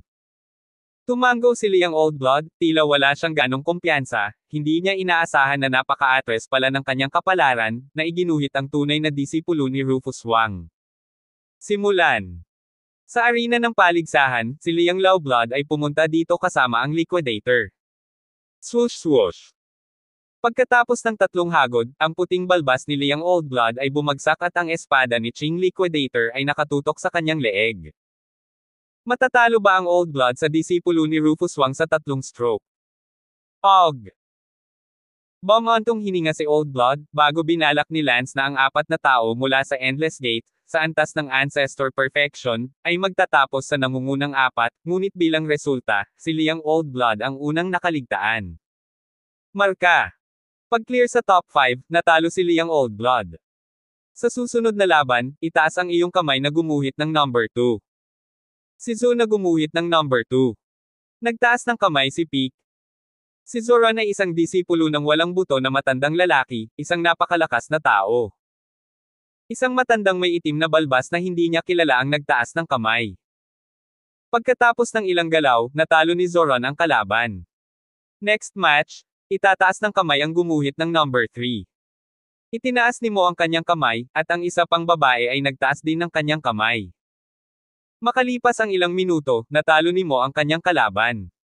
Next match, itaas mo ang iyong kamay kung ikaw ay gumuhit ng numero 4. Nagtaas ng kamay ang asawa ng guro ni Lance, kasabay nito, isa pang lalaking may itim na balbas ang nagtaas din ng kamay. Ang kalaban ng asawa ng guro ay walang iba kundi ang disipulo ng matandang witch ng Divine Dragon Sect na si Wilma na si Sun Miao. Sa sandaling ito sa podium, agad na nagpadala ng mensahe ang matandang bruha na si Wilma kay Sun Miao. Sun Miao, walang awa na linisin ang portal at alisin ang kanyang martial arts. Oo, Shifu. Ang master ni Lance at si Sun Miao, silang dalawa, ay nakatayo sa arena ng paligsahan. Sumamba si Sina, magbigay ng respeto kay Uncle Sun Miao. Tiyak na alam ni Sina itong Sun Temple ng Divine Dragon Sect, ngunit hindi niya inaasahan na siya ay magiging isang duel na kalaban sa Uncle Sun Temple ngayon. Ngumuso si Sun Miao, Teacher Scum, hindi ako ang tiyuhin mo, kaya huwag kang sumigaw ng walang kaparerekan. Sinabi ni Sina, ang dahilan kung bakit kita tinawag na tiyuhin ay dahil minsan lang akong naging amo ng aking asawang si Denver at mabuti pa rin ang pakikitungo ko sa iyo. Dahil hindi mo ito pinahahalagahan, hayaan na natin ito. Halika, Sun Miao, hayaan mo akong makita kung gaano kalakas ang pinakamakapangyarihang Clan Master Perfection ng Divine Dragon Sect. Walang galang na sabi ni Sina. Bumantong hininga si Sun Miao, ipapaalam ko sa iyo, hindi lang ako magpapalam, maglilinis din ako ng portal. Si Sina ay tila napakadiin sa loob. Swoosh! Pinatay ni Sun Miao gamit ang isang espada. Tumayo si Sina sa pwesto, ni hindi gumagalaw kahit isang hakbang, at ibinaba ang kanyang espada. Dang! Pagkatapos lamang ng isang espada, nagsalubong ang mga spark, ang blue ng espada ni Sina ay namumuna sa Adam's Apple ni Sun Miao. Ah! Nanginginig ang Sun Temple, siya, hindi niya alam kung paano nabali ni Sina ang kanyang espada sa isang galaw. Sa sandaling ito, hindi lamang si Sun Miao, kundi pati na rin ang matandang witch na si Wilma, pati na sina Walter, Zoran at ang iba pa, ay nagulat. Nagulat din ang mga powerhouse ng Great Perfection level. Kahit na si Sun Miao ay hindi kasing lakas ni na Walter at Zoran, ngunit kilala rin siya bilang isang malakas na lalaki, ngunit si Sina ay natalo sa isang galaw. Ang babaeng ito ay hindi lamang bata at maganda, malakas din siya. Tumawa si Lance, Shizuo, good love, di ba? Si Sun Miao, naglilinis ng bahay. Sa halip, ay clear mo ang isa para makita ko, hahaha, sa tingin mo hindi mo kaya. Pagkatapos sabihin iyon, tang tumingin si Lance kay Old Witch Wilma, na ngayon ay berde na ang mukha. Next match, ilabas ang number 5. Nag-walkout si Lance, at nag-walkout din ang kalaban ni Lance. Ang kalaban ni Lance ay isang lalaking nagngangalang Bai Yanwind. Si Bai Yanwind ay isa ring malakas na tao na hindi mas masahol pa sa Sun Temple. Windlight Cloud, gawin mo. Sabi ni Bai Yanwind kay Lance. Sabi ni Lance, gawin mo na lang. Mayabang. Pagkatapos sabihin iyon, hinugot ni Bai Yanwind ang kanyang espada at nakarating sa harap ni Lance na may pag-urong, ang kanyang swordplay ay kasing bilis ng kidlat. Si Lance, sa kabilang banda, ay hindi siya sineseryoso. Buzz! Agad na sinimulan ni Lance ang kanyang espada, at kasabay ng pagkalansing, tatama na ang espada ni Bai Yanwen kay Lance, ngunit bigla itong naputol sa 2 piraso. Gayunpaman, hinawakan ni Lance ang espada gamit ang isang kamay sa likod at itinuro ang lalamunan ni Bai Yanwen. "Sorry, natalo ka," sabi ni Lance. Ang mukha ni Bai Yanwen ay pumuti, masyadong mabilis, hindi, masyadong banayad, hindi siya isang kalaban. Ang mga manunood sa eksena ay nagulat nang makita na si Lance, tulad ni Cena, ay natalo sa isang galaw. 12:48 Congratulations Walter, Zoran, Cena, Malong, Wind Lightning. Ang 5 senior ay nakapasok sa top 5, mangyaring magpahinga ng kalahating oras. Pagkatapos ng kalahating oras, ang huling labanan ay magaganap. Sina Walter at Zoran ay parehong tumingin kina Lance at Cena na may napakabigat na mukha, mula sa lawak kung saan si Lance Cena ay nakakilos pa lang, pareho silang napakalakas. Sa orihinal, parehong inakala ni na Walter at Zoran na ang kanilang mga kalaban ay isa't isa, ngunit hindi nila inaasahan na parehong malakas si Walter at ang asawa ng kanyang guro. Hindi nagtagal, lumipas ang kalahating oras na pahinga. Tumayo ang 5 ni Lance sa arena ng paligsahan. Sinabi ng Demon Cult Master, 5 nakatatanda, upang ipakita ang pagiging patas, kailangan ninyong 5 na hamanin ang iba pang 4 sa susunod na paligsahan ng hiwalay. Kung sino ang mananalo ng 3 laban ay magiging pangalawang pwesto, ang taong mananalo ng 2 laban ay magiging ikatlong pwesto, ang taong mananalo sa 1 laban ay magiging ika-4 na pwesto, at ang taong matatalo sa lahat ay magiging ika-5 pwesto. Naiintindihan ito ng lahat ng 5 nakatatanda. Sige, kung gayon, kanino tayo magsisimula? Tanong ni Zoran. Hindi mahalaga ang pagkakasunod-sunod nito, lahat ay dapat magduel sa iba pang 4. Kung gayon, mauna na ako. Binunot ni Zoran ang kanyang espada, itinuro si Lance at sinabing, Windlight, mauna na tayo, kailangan nating lumaban maya-maya, hindi ba? Sinabi ni Lance, well, ang pangalan mo ay Zoran, ang kalbong iyon ay ang iyong lunar brother, tama? Eksakto, ang aking Panginoon ay ang walang buto na matandang lalaki. Sabi ni Zoran. Sa sandaling ito, ang mga mata ng buong madla ay natipon kina Lance at Zoran, hindi inaasahan na sasabak si Lance laban kay Zoran sa unang laban. Wind Lightning, ngayong umaga, ang pagsaway sa aking nakababatang kapatid sa pagpapakita ng Blood and Bone Divine Technique ay basura. Sa ngayon, ipapaalam ko sa iyo kung ito ay talagang kasing sama ng sinasabi mo. Sinabi ni Lance, kaya ang masamang pamamaraan na ginagawa ng kalbong iyon ay isang uri ng Blood Bone Divine Skill, hahaha, sorry, sa tingin ko ay basura pa rin ito. Ikaw. Galit na galit si Zoran. Sa podium, galit na galit ang mukha ng payat na matandang lalaki at agad na nagpadala ng mensahe kay Zoran, Zoran, ihinto ang pakikipag-usap sa kanya ng walang kaparirikon at bigyan siya ng kaunting kulay. Oo. Ngumuso si Zoran, Wind Lightning, kumilos ka na, gusto kong makita kung kaya mong kunin itong basura, nagalaw ko. Utak ng dugo at buto. Pinahina ni Zoran ang kanyang blood bone marrow at pinatay si Lance, ang hakbang na ito, nailabas niya ang 100% ng kanyang lakas, oo, 100%, dahil gusto niyang mahulog sa lupa si Lance. Sa isang galaw, kung lumaban siya ng mahabang panahon bago siya bumagsak sa lupa, tiyak na hindi magiging maganda ang epekto, kaya ito ang pinakamalakas na galaw kaagad. Hindi binuksan ni Lance ang lifeblood hiding, isang Zoran lamang ay hindi sapat para mabuksan ni Lance ang lifeblood hiding. Hindi pa banggitin ang lifeblood hidden, kahit na sa isang ordinaryong estado, sapat na si Lance upang palakihin ang ganitong uri ng mga kalakal. Tumayo si Lance sa kinatatayuan, ang isang kamay ay nakataas ang espada, ang mga yapak ay hindi gumagalaw na paraan, ang paglabog ng isang hampas ng espada. At naramdaman ni Zoranto na ang espada ni Lance, malalim, walang katapusang nagbabago, na para bang ang mga bundok ay umiihip sa hindi mapaglabanan, hindi pa banggitin ang pagkabasag ng kanyang espada. Ito ay walang kapangyarihan tulad ng isang normal na tao na nakatayo sa dalampasigan na nakaharap sa 10 metrong mataas na tsunami. She! Sabay-sabay na lumipad ang espada ni Zoran mula sa kanyang kamay, at ang kanyang palso ay naputol din ng espada ni Lance na may maliit na mantsa ng dugo. Itinutok ang espada ni Lance sa lalamunan ni Zoran. Isang segundo lang, isang espada lang, napagdesisyonan na ang mananalo. Zoran, ito na. Yung basura na sinabi mo, can I take it or not, is really trash enough.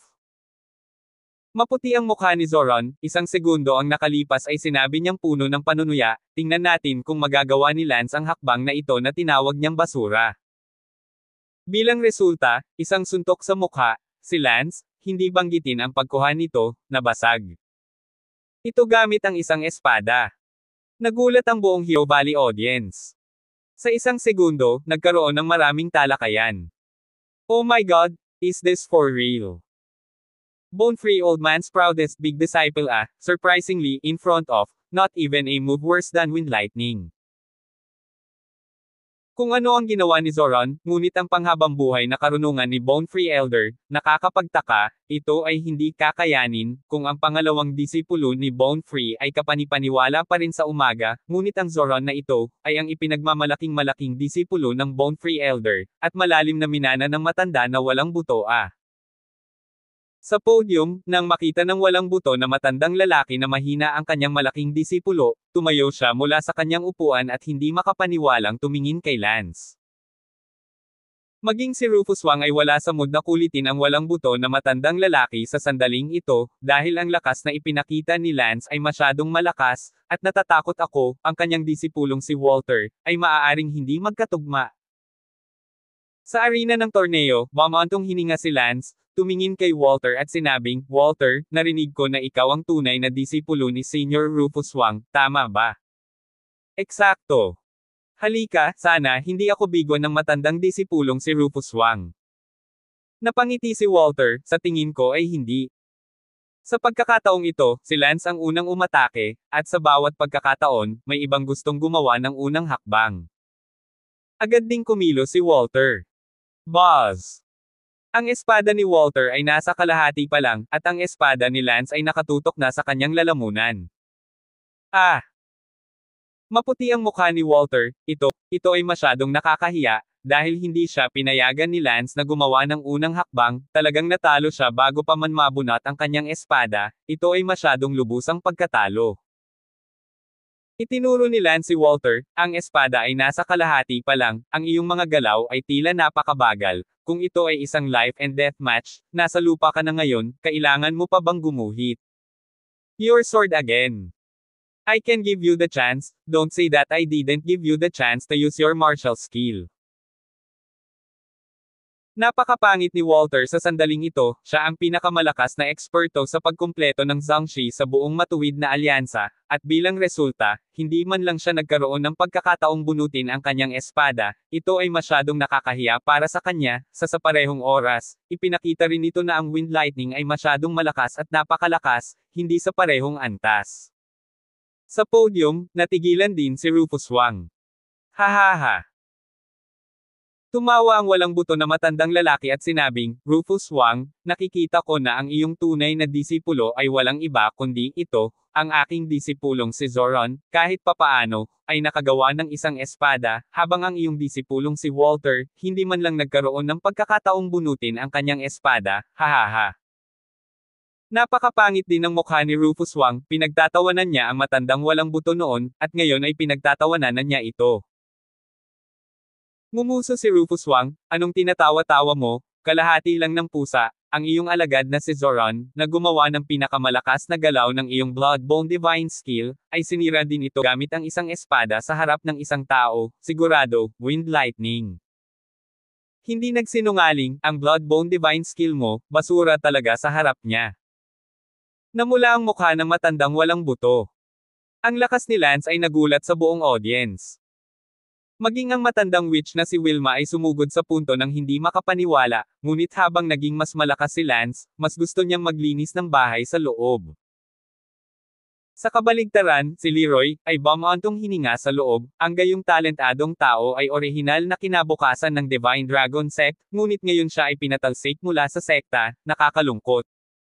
1249 Sa arena ng torneo, sinabi ni Lance sa Demon Master, ang natitirang dalawa, ang asawa ng aking guro at si Mulungyong, ay hindi na kailangang makipagkompetensya, ang aking lakas ay higit sa kanila, ako na ba ngayon ang unang pwesto sa Master's Perfection? Ang Demon Cult Master ay abala na tumango at nagsabi, oo, Senior Wind Lightning, ikaw na ang unang lugar sa Ancestor Perfection na nasaksihan ng lahat, congratulations Senior. Sige, mabilis tayong tumuloy sa susunod na laban. Okay, next match, sino mauuna? Ang asawa ng guro ni Lance ay abala sa pagsasabing, gagawin ko ito, hindi ko kailangang makipagkompetensya kay Windy, hindi ko kailangang makipagkompetensya kay Mo, hindi ako kasing galing ni Windy, ngunit ang aking lakas ay higit sa Mo. Ngayon ko lang ulit talunin sina Walter at Zoran, pangalawa na ako. Sa tabi niya, ngumuso si Zoran, taluin mo ako. Sabi Honor, hintayin natin hanggang sa matalo mo ako. Tumingin si Sina kina Zoran at Walter at sinabing, gabi na, Walter, Zoran Z, sabay kayong magsama at talunin ako, kapag natalo ako, talo ako sa atin kahit lalaban ako sa bawat isa. Nag-iisa ang iba. Ikaw, Sina, isa kang tiyak na tao. Galit na galit si Walter, hinayaan siya ni Sina at Zoran na magsanib puwersa, medyo dismissive iyon sa iba, kahit si Lance ay hindi nagsabi na magsanib puwersa para talunin siya, si Sina ay wala lang, dati siyang asawa lamang ng isang yumaong sectarian na disipulo ng Divine Dragon School, habang si Walter ay wala kahit saan na kasing taas ng master ni Denver sa mga tuntunin ng status ng Liang Ho. Ang mga tao sa arena ng torneo ay labis na nagulat nang makita ang asawa ng guro ni Lance na pinahintulutan sina Walter at Zoran na magsanib puwersa, at isang babae sa mundo ang talagang gumawa ng ganoong bagay. Sa loob-loob na sinabi ni Lance, napakapangingibabaw ni Sina, oo, dahil taglay niya ang kakayahang ito, siya ay napakadama na. Sinabi ni Sina, Walter, Zoran, hindi mo pa ba gagawin? Kung hindi mo gagawin, gagawin ko, kaya huwag mo akong sisihin sa hindi mo pagbibigay ng pagkakataon. Para barilin ang iyong mga espada. Ngumuso si Zoran, akala mo Wind Lightning ka, hindi ka pa nagkaroon ng pagkakataon na mailabas ang iyong espada, ay po, akala mo talaga ako. Swoosh! Bago matapos magsalita si Zoran, itinutok ni Sina ang kanyang espada sa lalamunan ni Zoran, at tumusok din ito ng kaunti, nag-iwan ng bakas ng dugo sa leeg. Nagulat ang lahat, si Zoran ay tulala na ngayon, malinaw na naramdaman niya ang sakit sa kanyang leeg, ngunit hindi siya naglakas loob na gumalaw kahit kaunti, ang espada ay pumasok sa pamamaraan ng laman, basta gumalaw siya ng kaunti, madadaanan siya sa lalamunan. Isang segundo siya ay mapang-uyam kay Sina, iniisip na ikaw ay isang mahinang hangin din nagagawang gawin ang mga tao na hindi na magkaroon ng pagkakataon na bumunot ng espada, at pagkatapos ay sa susunod na segundo, siya talagang hindi man lang nagkaroon ng pagkakataong bumunot ng espada. Sa podium, lahat ng Grandmaster Perfectionist ay hindi makapaniwalang tumayo, ang Wind Lightning lang ang dahilan kung bakit hindi na nagkaroon ng pagkakataon si Walter na bunutin ang kanyang espada, at ngayon ay si Sina na. Sinabi ni Sina, Zoran, natalo ka na, may pag-aalinlangan ka pa ba? Bagamat ang mga kasanayan ko sa martial arts ay mas mababa kaysa kay Winder, maaari pa rin kitang gawin na hindi na magkaroon ng pagkakataong bunutin ang iyong espada. Ngayon sabihin mo lang at mabibigyan kita ng isa pang pagkakataon na hamanin akong muli at bibigyan kita ng pagkakataong bunutin ang iyong espada. Ngumuso si Zoran, hindi ako kasing galing mo, kaya hindi ko na kailangan. Mabuti yan, at Nagel iligtas sa akin sa pag-aaksaya ng aking oras. Inalis ni Sina ang kanyang espada at lumingon kay Walter, Walter, ngayon lang ako humiling sa iyo na magsanib puwersa at tumanggi ka, tila iniisip mo na ako ay isang babae na huwag kang maglakas loob na ay bully ako. Sinabi ni Walter, Sina, putulin mo na ang kalokohan, halika na. Pagkatapos sabihin iyon, si Walter ang nanguna, hindi niya maaaring hayaan si Sina na gumawa ng unang hakbang, kung sakaling wala na siyang pagkakataong gamitin muli ang kanyang espada. Agad na inilabas ni Walter ang kanyang pinakamalakas na galaw. Shadowless Sword. Ang espada na nasa kamay ni Walter ay biglang naging parang fan na umiikot ng napakabilis. Para siyang nakakakita ng mga anino, ngunit parang hindi siya makakita ng mga anino, mukhang napakatalino. Agad na bumati si Sina, sa opinyon ni Sina, ang sword art ni Walter ay mababaw lamang, hindi masyadong napakatalino, isang layer lang ng surface ang naintindihan ni Walter, kung ito ay ang parehong tao na nakaintindi lang sa surface, pagkatapos ay ang kanyang espada. Ang sining ay walang kapantay na makapangyarihan. Ngunit sa kasamaang palad, si Sina ang nakaunawa sa martial daw hanggang sa ikalawang antas, kaya nakita ni Sina ang sangkap mula sa komplikadong ibabaw ng sabay-sabay. Isang sword strike, diretso sa pangunahing puso, at ang sword art ni Walter ay agad ding nawasak, nag-click, ang espada ni Walter ay nabasag sa ilang piraso, habang sa parehong oras, ang espada ni Sina ay dumiretso, huminto sa harap ng lalamunan ni Walter, kung hindi, ito ay dumaan na sa lalamunan. Phew! Tumingin si Walter sa espadang nakatutok sa kanyang lalamunan, huminga ng malalim at sinabing, natalo ako, Sina, malakas ka talaga, ikaw at ako, hindi tayo magkapareho ng level, ang lakas mo kaya hindi ako makahinga, hindi lang ako natalo, kumbinsido din ako. Hindi na kailangan. Inalis ni Sina ang kanyang espada at sinabi sa Demon Lord, pangalawa na ako, tama? Oo. Congratulations senior yan, congratulations senior yan. Sige, bababa na ako, hindi ko iistorbahin ang mga tao sa likod ko. Nalakad si Sina papunta kay Lan sa buong view ng crowd. Shisha, napakahusay mo, dominante, ang pakiramdam ng isang pangunahing tauhang babae. Sabi ni Lance, sa katunayan, ang bawat galaw ng asawa ng kanyang guro sa arena ng torneo ay kaakit-akit na kahit si Lance ay nakalimutan na ito ay ang kanyang guro. Asawa sa isang tiyak na sandali. Hindi mabilang na mga lalaki sa pinangyarihan, nakatingin lang sa mga mata ni Sina ay nawala, lalo na kay Mufri, ganap na nahuhumaling sa mga mata, na parang gustong sumamba sa ilalim ng palda ng granada ni Sina. Ngumiti lang si Sina, ang pagpanaw ni Denver ay naging dahilan ng pagtutok ni Sina sa martial arts, na nagpadagdag din sa kanyang alindog. Pagkatapos noon, nagpatuloy ang sparring. Sina Walter at Zoran ay nagduwelo sa isa't isa, at napakalapit nila na hindi man lang sila naghiwalay pagkatapos ng kalahating oras na labanan. Napaungol si Walter sa pagkadismaya, habang tumatagal sila ay nag-aaway, lalo silang napahiya, hindi alam kung bakit sila ganito. Inaamin ko ang pagkatalo. Sabi ni Walter. Kaya lang, pumayag si Walter at nanalo si Zoran, pagkatapos ay nagpatuloy si Zoran na lumaban kay Mo. Nakalulungkot, natalo si Mulungyong kay Zoran. Pagkatapos ay muling lumaban si Malong kay Walter, at bilang resulta, pagkatapos ng 20 minuto ng pakikipaglaban, muling natalo si Malong kay Walter. Ito ang opisyal na pagtatapos ng Zhangxi Perfection Level Martial Competition. Unang lugar, Wind Lightning. Pangalawang lugar, Sina. Pangatlong pwesto, si Zoran. Pang-apat na lugar, Walter. Ikalimang pwesto, Malong. Sa orihinal, ang plano ni Lance ay tapusin ang nangungunang apat, ngunit si Liang Oldblood ang unang nagkamali. Pagkatapos ay naisipan niyang tapusin ang nangungunang tatlo, at bilang resulta, hindi rin nakuha ni Mo ang kanyang maling kalkulasyon, natalo kina Walter at Zoran, ngunit kahit natalo siya sa kanilang dalawa, si Malong ay natalo lamang ng kaunting disbentaha pagkatapos ng mainit na labanan sa loob ng 20 minuto, kaya si Malong ay halos kapareho ng lakas nina Walter at Zoran. Gabi na at unti-unting dumidilim, at ang tournament ngayon ng Sect Master Perfection Level ay tumagal ng isang buong araw na wala man lang tanghalian. Bumalik si Lance at ang iba pa sa Mobile Inn at hiniling sa mga kasama ng inn na maghanda ng malaking isda at karne para ipagdiwang ngayong gabi. 12:50. Noong gabing iyon, itinaas ni Mo ang kanyang baso at sinabing, lahat, mag-toast tayo sa tagumpay ng mga nakaraang araw at batiin ang lahat na nakipaglaban para sa kaluwalhatian ng Endless Gate. Cheers! Uminom ang lahat.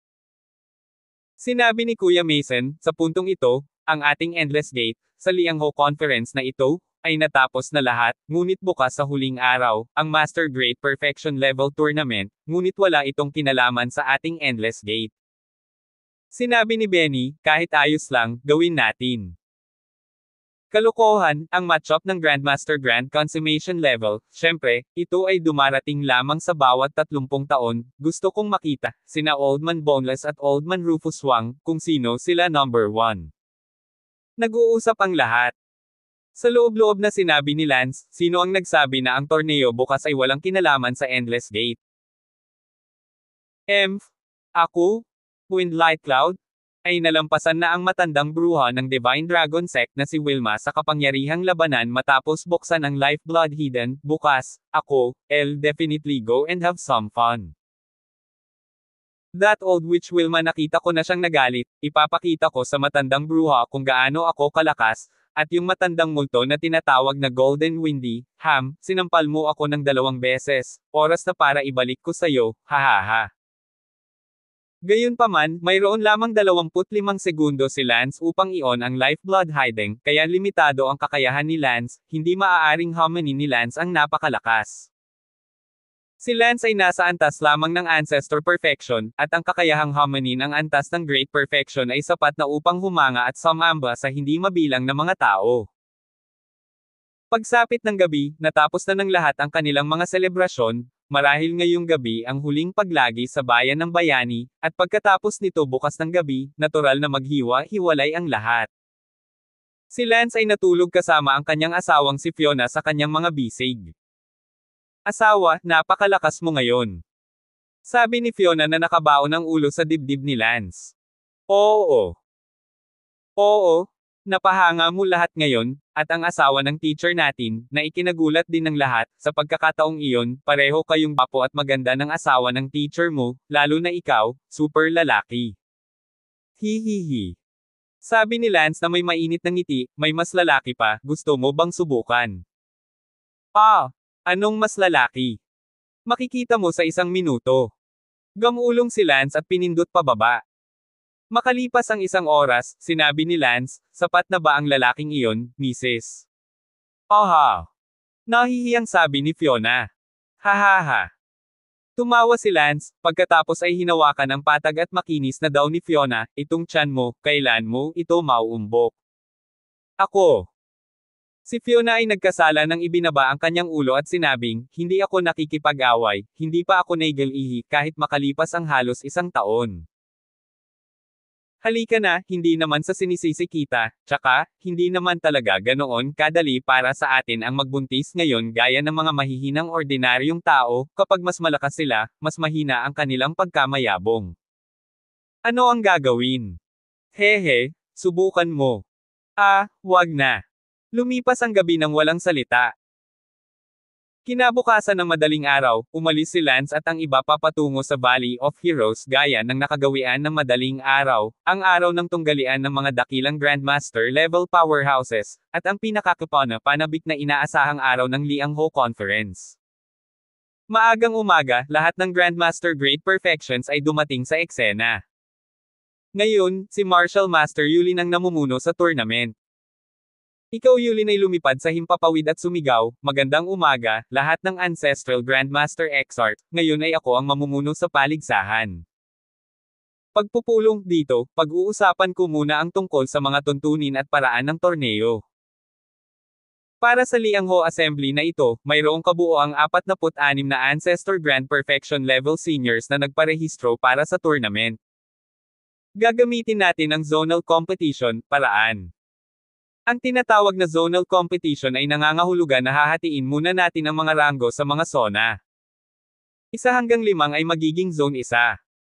6 hanggang 10 ang magiging zone 2. 11 hanggang 15 ang magiging zone 3. 16 hanggang 20 ang magiging zone 4. 21 hanggang 25 ang magiging zone 5. At iba pa. Pagkatapos, kayong lahat ng mga nakatatanda, na nakadarama na kayo ay may kakayahang makipagkompetensya sa isang partikular na distrito, sumali sa isang partikular na distrito upang makipagkompetensya, at sa dulo, aayusin namin ang tiyak na ranggo batay sa huling lugar pati na rin ang unang lugar sa bawat distrito. Ang 40 o higit pang mga powerhouse ng Ancestral Grand Perfection ay tumango. As time is of the essence, let's begin right away. Below, please join the 1st district and the 2nd district to enter the tournament. Ang paligsahan ay nagsimula sa isang putok. Si Lance ay nasa karamihan, nanunood bilang isang manunood. Bagamat gusto ni Lance na lumahok sa paligsahan ngayon, si Lance ay hindi isang Grandmaster at hindi kwalipikadong magparehistro, kaya kailangan niyang maghintay hanggang mamaya upang makita kung ano ang nangyari. Mabagal na lumipas ang oras, makalipas ang isang oras, natapos ang torneo ng District 1 District 2, ang unang pwesto ay si Rufus Wang, ang pangalawang pwesto ay si Bonnie Oldman, syempre, halos isang oras silang nag-away bago sila naghiwalay, at sa wakas, natalo si Bonnie Oldman sa kalahating galaw. Sa isang kisap mata, gabi na. Sa wakas, natapos na ng lahat ng Clan Masters ang kompetisyon.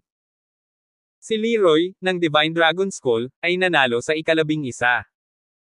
Ang matandang bruhang iyon, si Wilma, ay nakakuha pa ng ika-19 na pwesto. Ang ninuno ng Yushan School, si Lynn Walter, na nagpasiklab ng 2 sampal kay Lance kanina, ay nanalo sa ika-26 na pwesto. Ang host, si Yulin, ay sumigaw, lahat, itong Liangho Conference, sa puntong ito, ay ganap na tapos na, at 30 taon pa bago ang susunod, kaya't muli tayong magkita sa loob ng 30 taon. Sandaling natahimik ang lahat. 30 taon, ang buhay ay ilang 30 taon lamang, ang susunod na 30 taon, ang eksena ay hindi alam kung gaano karaming mga tao ang martial artists ay hindi iiral sa mundong ito, 30 taon mamaya, maaaring hindi na muling magkita. Lalo na ang ilang higit sa 120 taong gulang, 30 taon mamaya ay tiyak na namatay. Sa buong Valley of Heroes, ang lahat ng mga manunood ay natahimik, walang umalis kaagad, na para bang nag-aatubili pa silang humiwalay sa Liangho event na ito na tumagal ng 5 araw. Eugene's Way, lahat, walang kapistahan na hindi natatapos, itong Liangho Conference ay ganap na sarado, maghiwa-hiwalay, bumalik sa inyong mga tahanan. Sa puntong ito lamang ang ilan sa mga tao ay atubiling handa na maghiwa-hiwalay. Sa sandaling ito, may biglang sumigaw, sandali. Agad namang tumalikod ang mga naghahanda para maghiwa-hiwalay. Tanging makita ang wind light cloud na dahan-daang lumilipad pataas sa himpapawid. Wind lightning. What's he doing? Lahat ay may dalang pagdududa. Tiyak na may kailangang asikasuhin si Lance, at kahit na hindi siya makapag-sign up para sa Ancestor Grand Perfection Tournament, tiyak na kailangang lumabas si Lance at pukawin ang mga bagay-bagay, kaya kung hindi siya lalabas ngayon, mayroong mas maraming oras pa para maghintay. Eugene Wei, Wind Lightning, anong ginagawa mo? Pinandilatan ni Lance si Yulin, tinawag ni Yulin si Lance sa kanyang unang pangalan, si Lance ay sobrang sama ng loob, ngunit wala siya sa mood na abalahin siya ngayon. Laking gulat ni Yulin nang makita ang titig ni Lance, hindi na niya kayang saktan pa siya, natarante siya at binago ang kanyang mga salita, Wind, Senior Wind, mayroon ka pa ba? Lahat ng mga manunood ay tumingin kay Lance, at lahat ng mga kapatid ni Lance ay tumingin kay Lance, walang nakakaalam kung ano ang gagawin ni Lance.